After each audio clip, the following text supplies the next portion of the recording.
Hello and welcome guys, আমার নাম Tom Ghosh. তোমরা দেখছো স্মার্ট স্টাডি। সো ফাইনালি কিন্তু তোমাদের যে WBCAPর তরফ থেকে কিন্তু তোমাদের মেরিট লিস্ট প্রকাশিত করে দেওয়া হয়েছিল। তো তারপরে কিন্তু কলেজের অ্যাডমিশন প্রক্রিয়া শুরু হয়ে গেছে, ঠিক আছে। সেই অ্যাডমিশন প্রক্রিয়ার মধ্যে একটা বিশেষ গুরুত্বপূর্ণ ডকুমেন্টস, যে এটা না হলে, যে ABCIDটা না হলে কিন্তু তোমাদের কলেজে অ্যাডমিশন নিতে পারবে না। সেখানে তুমি যত ভালো করেই কলেজ পাও, যত ভালো জায়গা দিয়ে যাও কেননা, ওয়েস্ট বেঙ্গলের মধ্যে যদি হয় কিন্তু তোমাকে যে ABCID যে কোনো কলেজের লাগবে, ঠিক আছে। তো সেক্ষেত্রে কিন্তু ভিডিওটার সমস্ত WBCAPর স্টুডেন্টদের জন্য কিন্তু খুবই গুরুত্বপূর্ণ হতে চলেছে। কিভাবে তোমরা ABCIDটা ক্রিয়েট করবে এবং সেটা করার পর কি করে সেটা কলেজে সাবমিট করবে, টোটালসটা ভিডিও বলবো। তো চলো ভিডিওটা শুরু করা যাক। ওকে, তো ফার্স্টে তোমরা ক্রোম ব্রাউজারে ডিজি লকার বলে সার্চ করে তোমাদের সামনে এরকম একটা ইন্টারফেস আসবে। এখানে সাইন আপ করবে। ফার্স্টে সাইন আপ করার পর তোমার একটা আধার কার্ডের যে বেসিক ডিটেলস থাকবে সেটাকে ফিল আপ করবে এবং লাস্টে এখানে ফুল নেম দেবে, ডেট অফ বার্থ দেবে, জেন্ডার দেবে, mobile number, email ID, security pin, যেটা এটা পাসওয়ার্ড হয়ে দাঁড়াবে, ঠিক আছে। এটা একটু ভেবে দেবে। ওকে, এটা হয়ে যাওয়ার পর তোমাদের সামনে নেক্সট ইন্টারফেস এরকমই আসবে। এটা আসার পর তোমরা সিগনে ক্লিক করে জাস্ট এখানে তোমার যে মোবাইল নাম্বারটা দিয়ে লগ ইন করতে পারো। ওকে, দিয়ে নেক্সটে ক্লিক করলে এবং তুমি যে পিনটা দিলে সেই পিনটা এবার এখানে তোমাকে পাসওয়ার্ড হিসেবে ব্যবহার করতে হবে।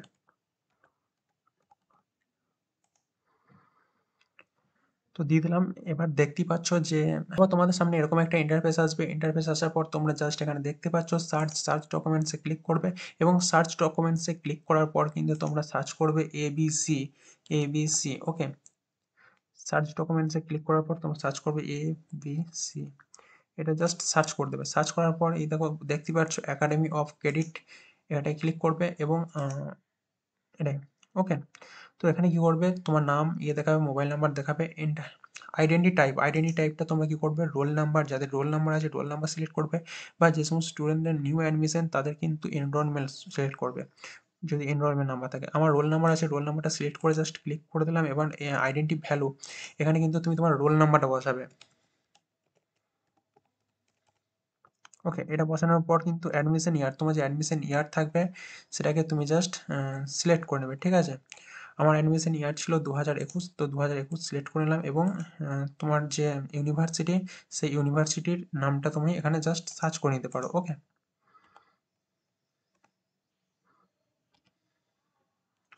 আমার ম্যাকআউট ইউনিভার্সিটি, তো ম্যাকআউট ইউনিভার্সিটিকে সিলেক্ট করে গেট ডকুমেন্টস করবে।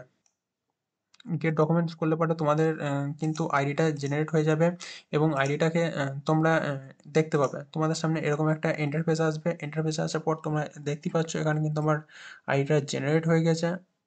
তো আইডিটা জেনারেট হয়ে যাওয়ার পর তোমরা কিন্তু তো তোমরা দেখলে যে আইডিটা আমার জেনারেট হয়ে গেছে, তো এবং ওই যে আইডিটা ওখানে কিন্তু তোমার ডেট অফ বার্থ সমেত অনেক কিছু দেওয়া আছে, যে ABCID কিছু সংখ্যা আছে, সেই সংখ্যাটা অর্থাৎ ওইটা কিন্তু প্রিন্ট করে ওটাকে তোমার সেভ করে রেখে দিতে হবে। ফিউচারে লাগবে, ঠিক আছে, বা সেভ না করলেও হবে, ডিজি লকার থেকে অবশ্যই পেয়ে যাবে। ডিজি লকার কিন্তু একটা খুবই ভালো প্ল্যাটফর্ম ওয়েস্ট বেঙ্গলের ক্ষেত্রে, গোটা অল ইন্ডিয়ার ক্ষেত্রে, ঠিক আছে। তো সেক্ষেত্রে ওই আইডিটাকে তুমি প্রিন্ট করে তোমার কলেজে সাবমিট করলে কিন্তু তোমার ভর্তির প্রক্রিয়া কিন্তু কমপ্লিট হবে। আদারওয়াইজ কিন্তু ভর্তি আনকমপ্লিট থেকে যাবে। তোমরা যতই চেষ্টা করো কিন্তু হবে না। দেখবে এটা এখন না হলেও কলেজে ভর্তির সময় বলবে, তখন হয়তো তাড়াহুড়ো করে ছোটাছুটি করবে। সেই জন্য বারবার বলছি, সমস্ত রকম আপডেট পাওয়ার জন্য স্মার্ট স্টাডি চ্যানেলের ফ্যামিলির মেম্বার হয়ে ওঠো। এক্ষুনি চ্যানেলটাকে সাবস্ক্রাইব করে পাশে থাকো বেল আইকনটা দাবিয়ে প্রতিটা ভিডিওর আপডেট পেয়ে যেতে পারো। তো অবশ্যই চ্যানেলটা সাবস্ক্রাইব করো। ভিডিও ভালো লাগলে লাইক, কমেন্ট, শেয়ার এবং এটা বন্ধুদের মধ্যে প্রচুর পরিমাণে শেয়ার করে দাও। যদি কোনো বন্ধু হয়তো এখন জানে না, তো তাদেরকেও জানাও। Thanks for watching.